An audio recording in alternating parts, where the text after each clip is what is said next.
All right, let's get into this. Yeah, let's get into this. We'll start with the Elysian interview. Yeah. Well, honestly, like I think that we're probably either going to do super good or like super bad. Like it's going to be just one of the extremes, just because I've never it's seen been, it. like, Sorry. really difficult for us, like as a team, in the past couple of weeks, and it's like not a secret at all. So I think that we could do really good. It's not like any of us are bad. Like I think that we could definitely like cause an upset for them, but they're definitely the favorites. In a recent stream, you talked about how the team has not played together since the major. How could that come? Well, it's pretty much because we all know that we're going to be making changes, and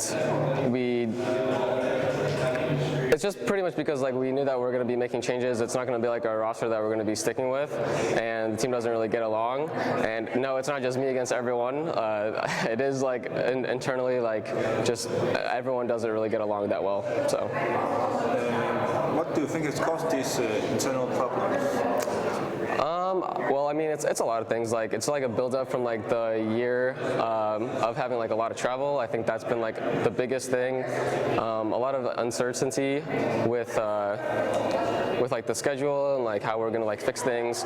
And I think like pretty much when you don't fix things that like you say that you're gonna fix for like a long time, and you're like, okay, well, it's like you have like a problem, then you talk about it, and then someone says that they're gonna like fix it and work on it and stuff, and then like it doesn't get fixed, then that ends up like causing problems like in the future. Obviously, I think that like anyone would get like increasingly more upset about it, and that's been like at least my like main thing is like those two things. For everyone else, like I mean, obviously like our core doesn't like really work that well together, and I think that side of it is like not having like a good agreement of like how we want to play, and yeah, I think like that. I think the core is him, then something about him, Elysian, Stewie, or him and F and Stewie. Or is it something with the organization?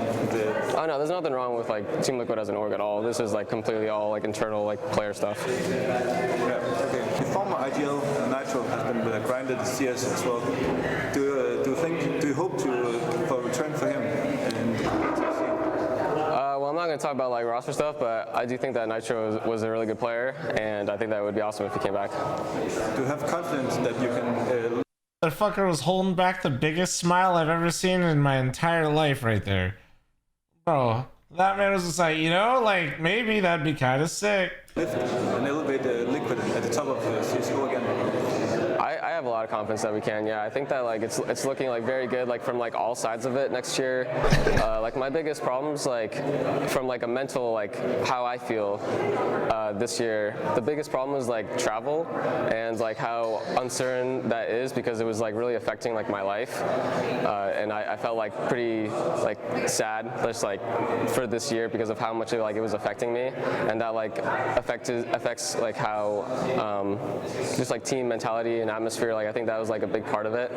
So like just like knowing next year that it's going to be a lot better, and a lot of like the plans that we have for the roster, I think that that we can do like a lot better for sure.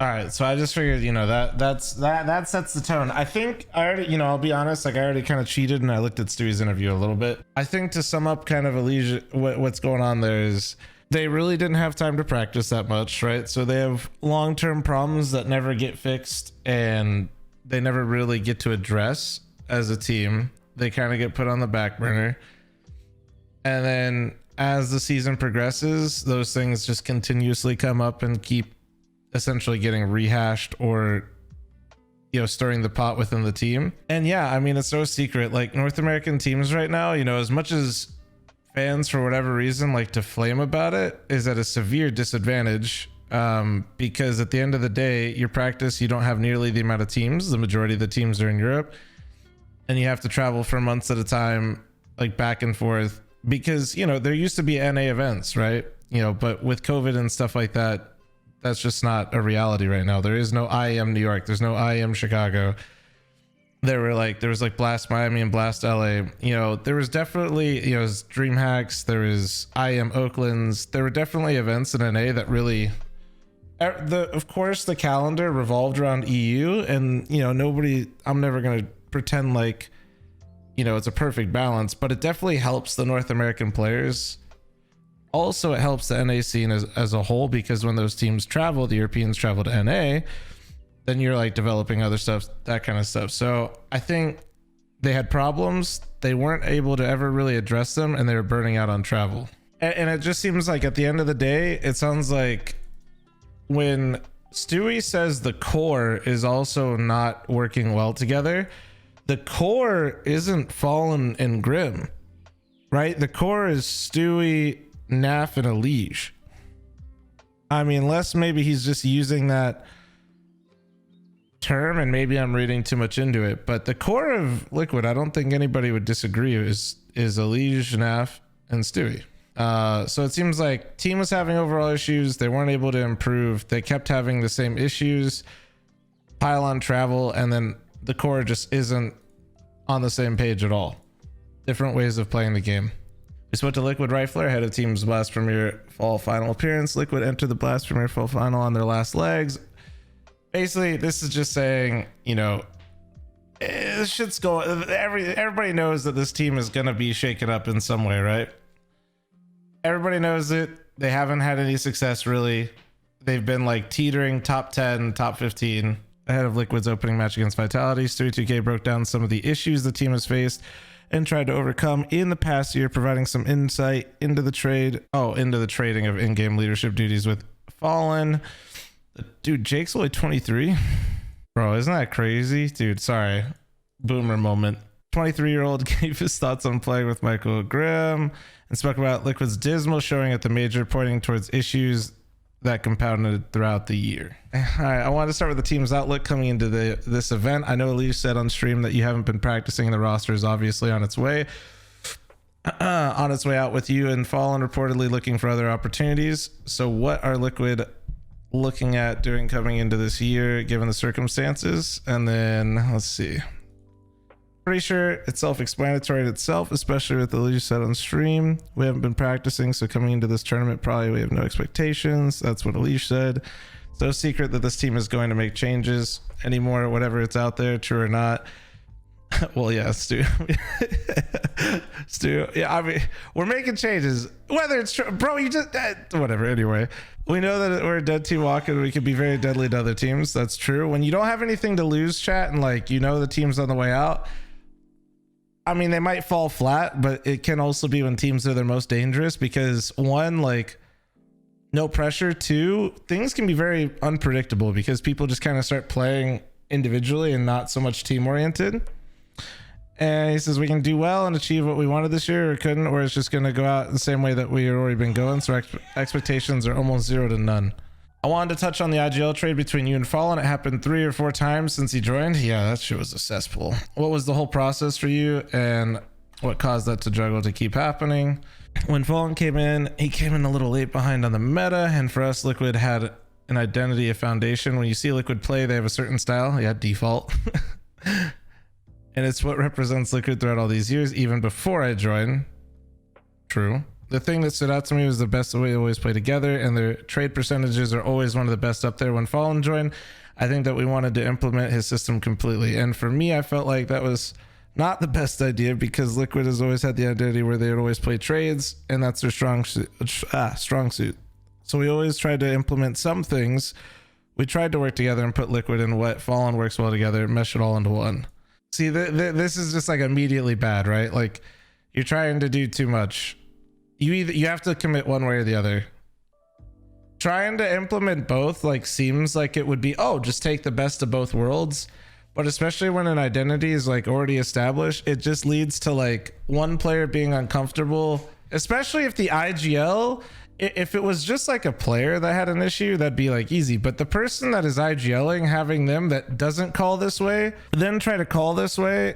Yeah, this already just seems like a problem, right? Because your IGL is comfortable calling one way. They have their own system. They have their own ideas. And then that's like against the core of your ideas.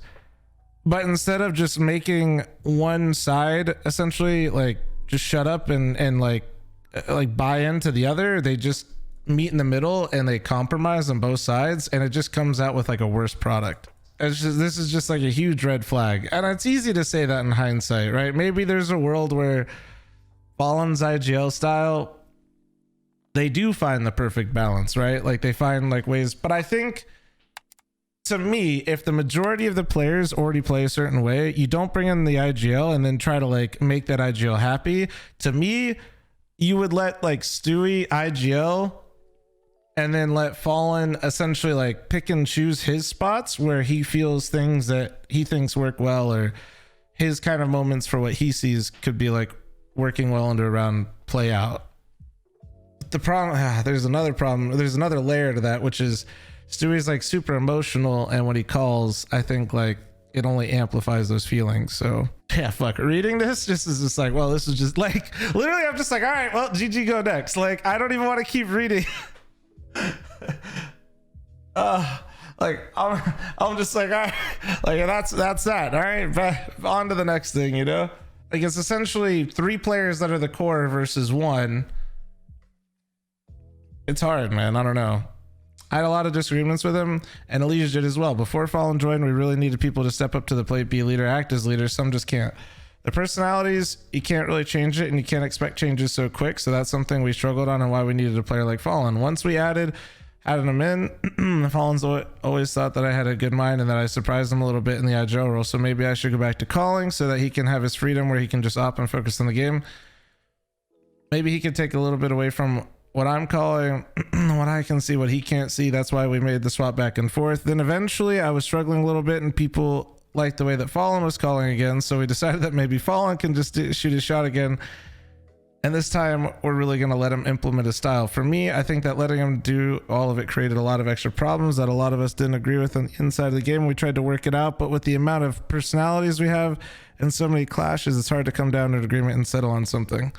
Yeah, this is where somebody just kind of has to take the reins. They're just changing styles, they're changing IGLs, they can't agree on what they should be doing in the mid round, and at the end, you add travel on top of that, and you're already in the middle of the season. And keep in mind, something that isn't really mentioned throughout this article, which a lot of people are just going to be in their mind, well, maybe just like find something else. First off, it's really hard right now because finding an IGL and an op at the same time when they already got Grim, like things are already scuffed.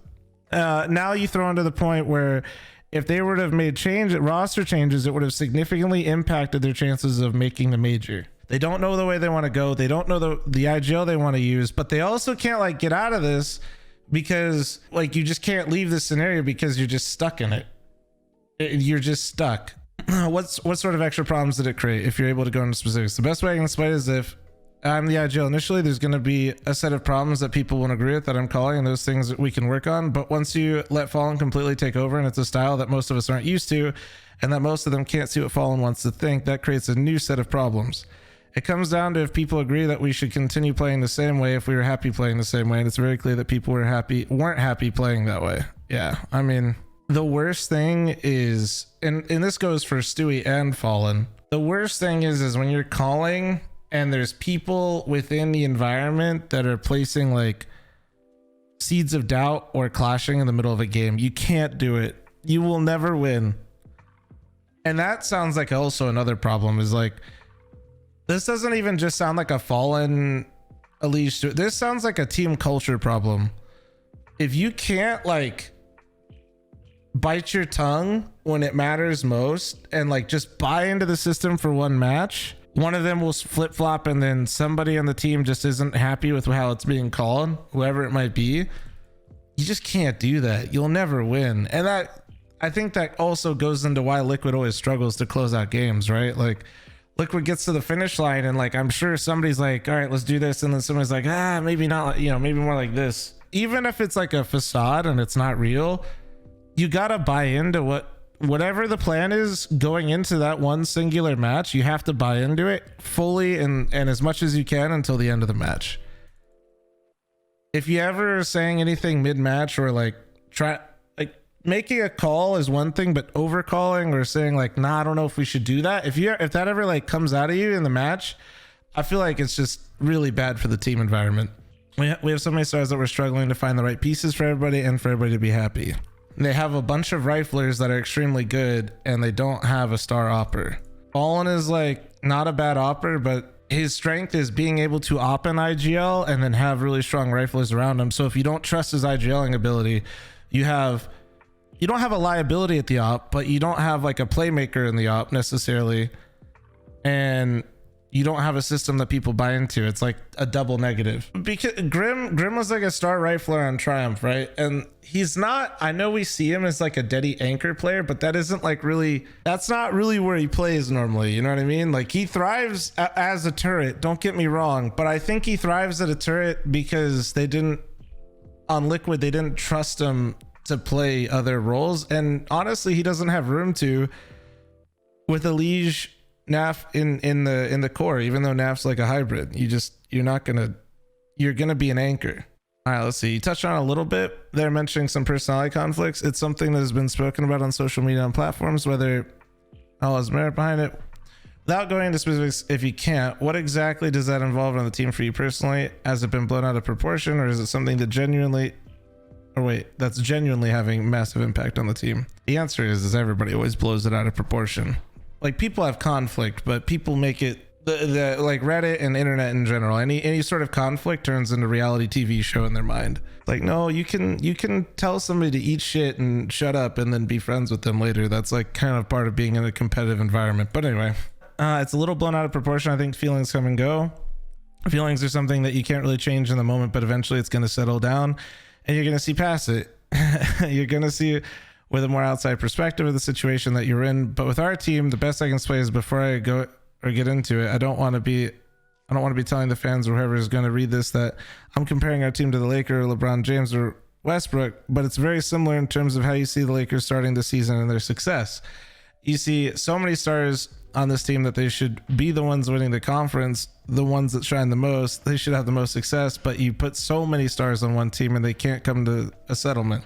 You can't come to an agreement.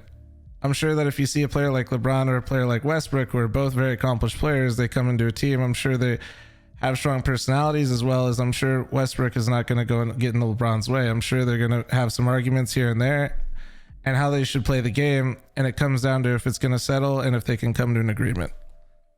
For us, I'd say it's the same way. We have so many stars that we're struggling to find the right pieces for everybody and for everybody to be happy. In the long run, it's best that we go our separate ways for us.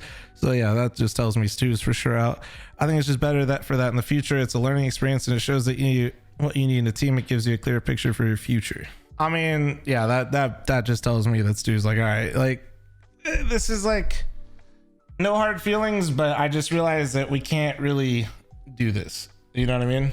Like it's just not working, and people don't like reading this kind of stuff, and people are gonna flame Stewie for it. But you know what's funny is like this is something that is desperately needed.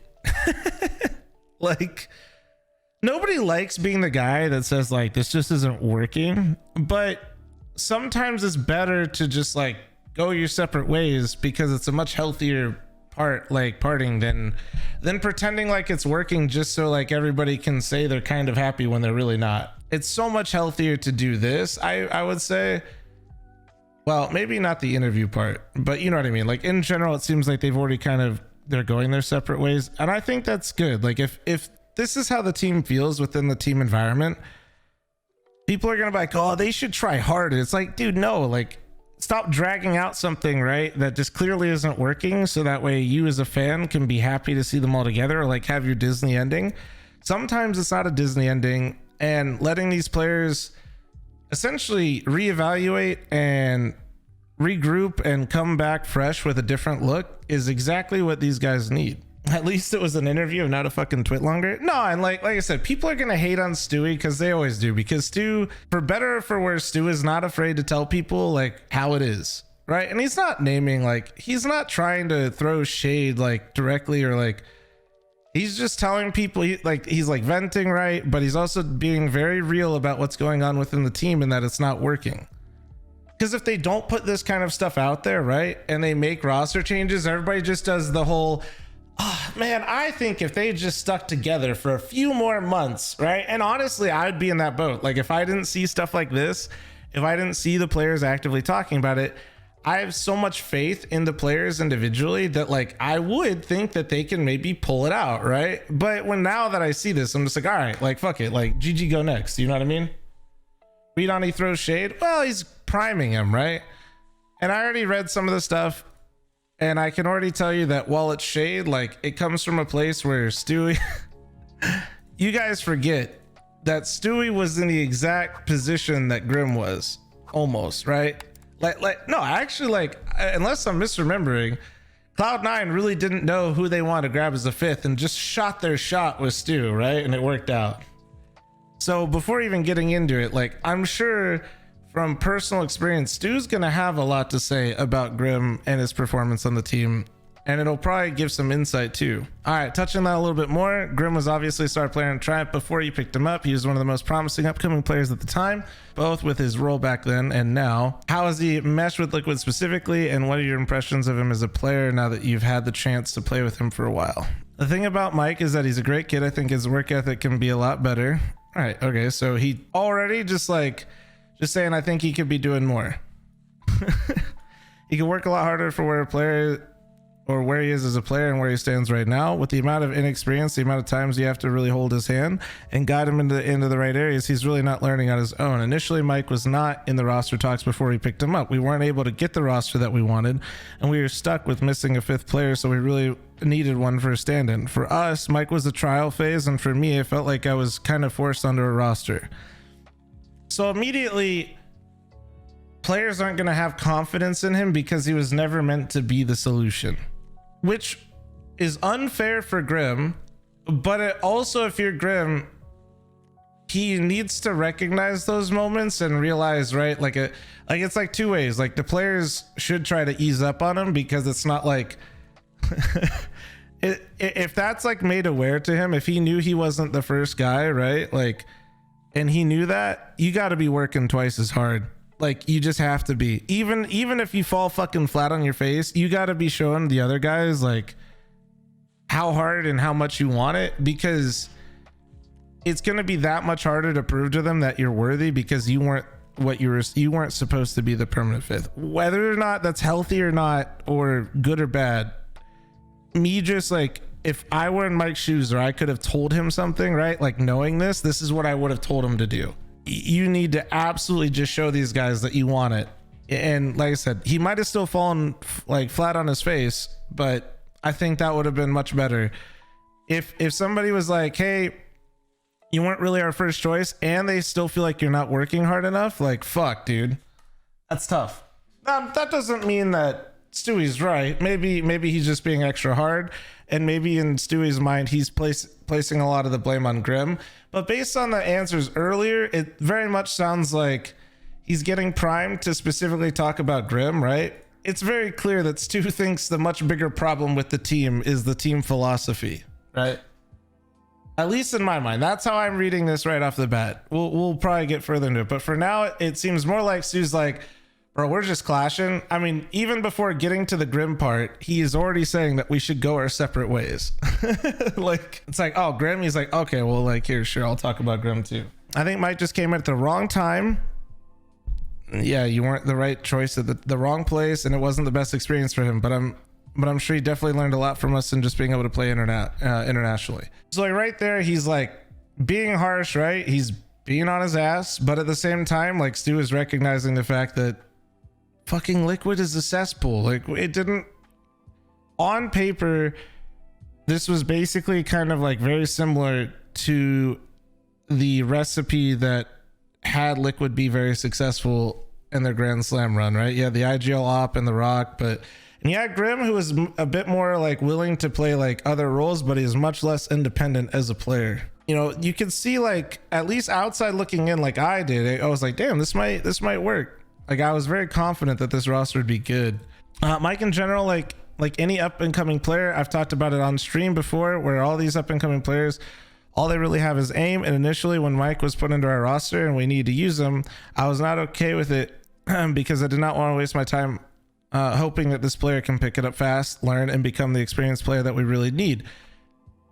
More than fair, right? Like, Triumph is a huge jump, right, to Team Liquid. The real problem was, like, and still is, it's getting a little bit better with like Extra Salt and Party Astronauts now that they're getting more international reps.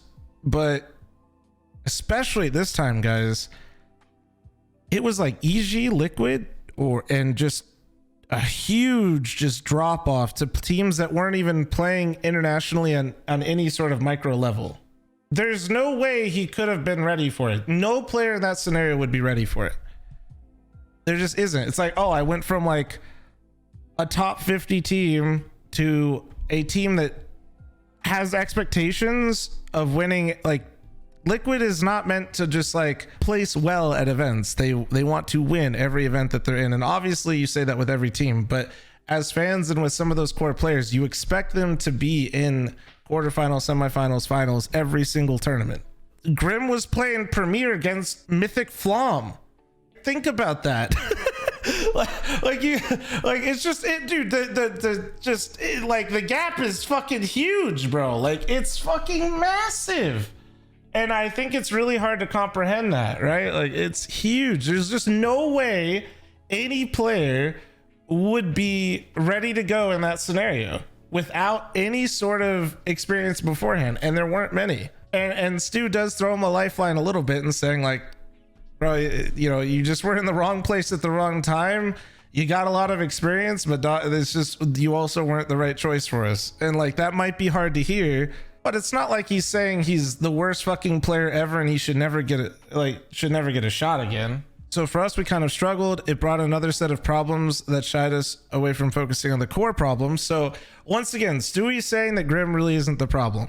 I think Mike's a good player. He definitely has potential, but he just joined the team at the wrong time. We weren't able to really give him the best chance we possibly could.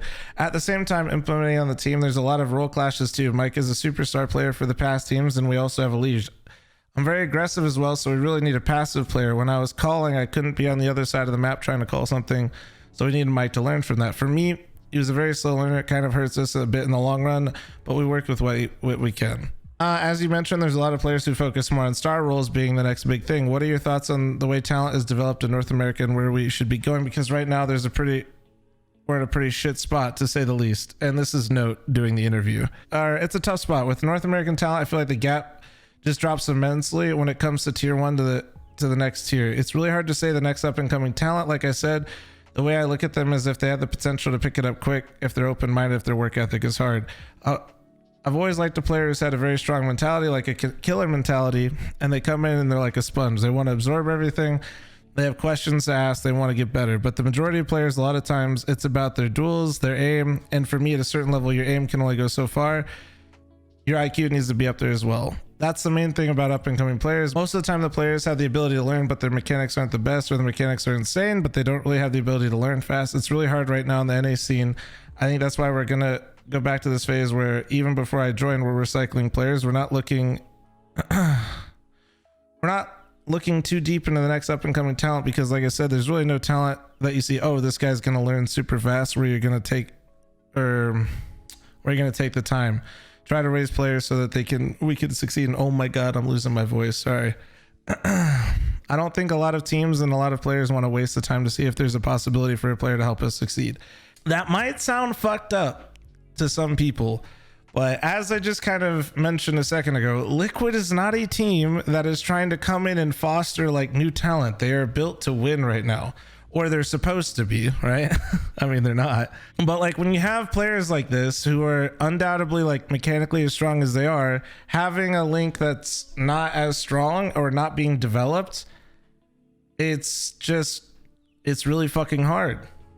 And before people like mention other teams bring in talent, I think the other problem that people still just fail to recognize is the scene of the European scene, and what makes it so strong isn't like, I mean, sure, it's star players, but it's not just the star players. It's the fact that the depth is absurd. You have like 4 to 5 teams in NA that I would say are like really good practice for each other, maybe 6. And then it's just a fucking windfall of just poo. Meanwhile, in Europe, you literally have like the top 50 best teams that are all there. A great example would be, right, like the Navi Junior team or like the academy teams that are fostering this talent. They aren't just practicing against like NA Premier teams. They're playing against EU Premier teams, which are all salaried professional teams. and amount of good players they can play against, styles they can play against, they're way more flushed out. The amount of reps, the value, like, dude, it's not even comparable. The very tippy top of NA is like competitive with the best teams in the world. Granted, Liquid had a really bad season, and EG, holy fuck. But before COVID especially, I think, you know, it wasn't that crazy. After that is just fucking ginormous. When you're picking up players from these teams, and it's not like the players' fault either. This is an international circuit that wasn't able to be international, right? So if you're an NA team, back to kind of what I was saying earlier, if you're Bad News Bears, if you're Party Astronauts, or shit, even though Extra Salt did do a little bit of EU time, it's not something that's in their control. At one point, you weren't even allowed to travel. And then at another point, invites weren't really going that way. And then they slowly started to, right? So it's the talent gets stunted because you lost a lot to a different scene in Valorant. And then the upcoming talent right now can only play against the same 5 to 6 teams all the time, which is just not great. Like, it's just not good. I mean, it's not that those teams are bad, but you're running into the same style of play. It becomes very predictable. The amount of depth and stuff in practice that you can have is just really poor, like in comparison. I think Liquid's becoming the next Cloud9 and they'll leave the scene. What kind of shit take is that? Yeah, dude. Yeah, no, true, actually. Like, yeah, I too would dump that massive fan base that you've created and garnered, and I'd just pick up and leave, because that's exactly what Cloud9 did too. Oh wait, no. no. Cloud9 actually lit like millions and millions of dollars on fire on the way out, trying to just capture a moment of what they used to have. No, I don't think Liquid is just gonna be like, you know what? Nah, you know what? Fuck that. We don't need that. No, I'm gonna be honest. I don't think so. All right. Tied into that, what do you think that needs to happen to create the mindset for new players? Is there a culture that needs to change to happen in the region? It's not a culture change. Teams like Extra Salt and Bad News Bears, even though in my opinion they're not the strongest teams out there in North America right now, they have made their name on their own, made their name known. They qualified for events in Europe. Back when I was on Cloud9, before we could even make top 4 doing any of that, making it to European tournaments internationally is almost a blessing in disguise, in terms of this is where you play the best teams in the world and where you can actually learn something. Everything just kind of clicks at one point, and there's a style that you want to play, and I'm going to try to learn from it. That is the best way for the next up and coming talent to learn from. Like I said just a second ago, right? Like, NA can be good and healthy again, but it'll never be fully in a great place if it doesn't have access to Europe, because that's just where the majority of good teams are. I think this is the best way for, okay, I read that. Once you make it to the international level, there's a lot of room to watch and learn. I think that's the best way to look at it. One thing I really haven't touched on was your performance at the major, which obviously didn't go as well as you hoped, I'm sure. You didn't have a Dren there, and on top of that, the team fell pretty flat in your matches. What happened there? Since the team seems to have crumbled since then, how large of an impact did that have? Throughout this year, we keep going back and forth on the same issues every time. It's always this, always something else. It just becomes a recurring thing, and I'm sure it becomes tiring for everybody once we keep going back to the same problem, and a month later the same problem occurs again, and you try to approach it, you try to talk about it, you come to an agreement that things are going to get better, and then you keep coming back to it. And this is the same thing Alish said, by the way. It can be very tiring. At the same time, we have other problems to worry about. I don't leave saying the same shit. It's just the clash. This is just, they can't figure out who the fuck is leading the team. And they can't figure out how they want to call and how they want to play. By the time we got to the major, there's already been a big amount of time that we created this team. So going to the major, I think it got to the point where we just knew that it's coming to an end, where things aren't really going to fix, where things aren't really going to fix. Things are really going in the direction that Fallen is seeing, or I'm seeing, or Alish is seeing, and we can't come to an agreement. So in the end, it's just better to go our separate ways. A new start is a new start. That sucks. For me personally, this is a learning experience. I learned a lot on Liquid in terms of personalities and playing a collective as a whole, being able to go through failures together and being able to succeed together. I've learned a lot in that aspect, and I'm going to use what I learned so that I don't have to deal with the same stuff again in the future.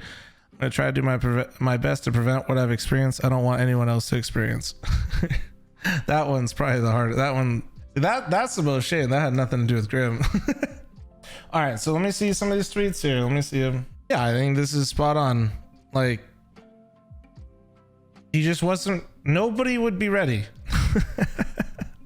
Like, I mean, this really is what it comes down to, is just like nobody making that jump. Like I said, there were no reps for Grim at any sort of like high level to get him ready for Liquid. He just got thrown into the deep end, didn't get his shit, like the same rules, and nobody would have performed in that situation. If they did, they'd be a fucking superstar.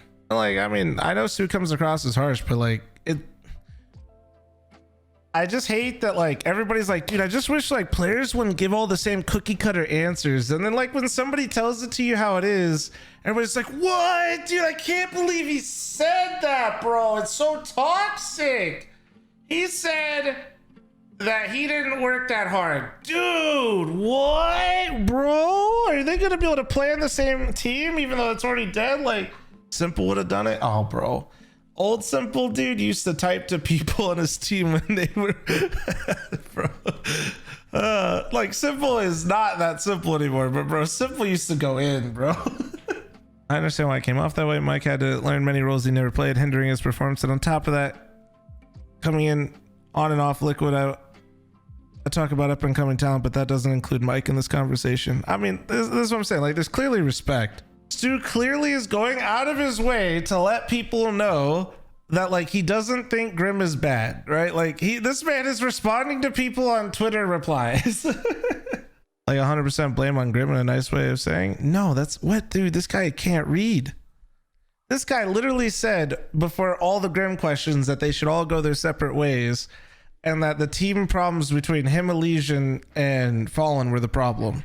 In the long run, it's best that we just go our separate ways. We haven't even got to Grim yet.